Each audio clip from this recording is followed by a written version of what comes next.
Kag sa numero 1 sa mga balita, subong adlaw.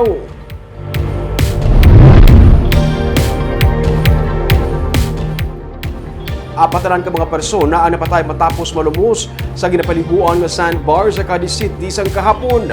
Bangod sa among insidente, hindi na napapasudlan sa mga bisita sa lokal nga panguluan sa Cadiz City ang among nga lugar. May report si Nico Delfin.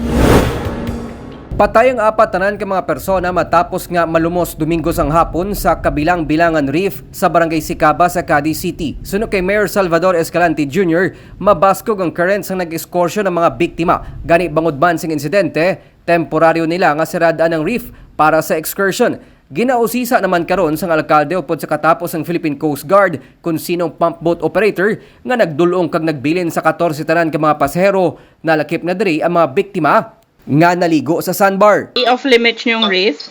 Sa public, prote ang fisherman kagang bantay dagat kinagamit na nila for excursion purposes lang. Yung fishing niya kagang bantay dagat kinagamit na nila dahil. Suno kay Commander Julio Luis Mercurio, commander sang PCG Northern Negros, may salabto ng operator sang Colorum nga pump boat nga nagpasakay sa mga pasahero. That's why sila ko ganun sa anti-Colorum Act.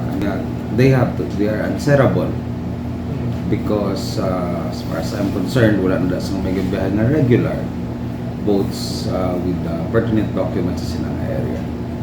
So we're still in the process of trying to locate the operator and the owner of the boat so that we will be held answerable sa pagdala sa mga persons sa ilang area for swimming. Sa report sang Philippine Coast Guard, una nga nalumos ang menor de edad nga gintinguaan sa Albaron sa nga Iloy nga si Marlene Aguirre. Si Aguirre ang nalumos man kag gintinguaan kun tani nga Salbaron sang apat niya ka mga kaingod balay kabahin diri sanday Reyme Mar Ocon kag isa ka 13 anyos nga lalaki. Sanday Ocon kag ang menor de edad ang wala man makaluwas kag nalumos. Nico Delfin para sa DGCast Negros.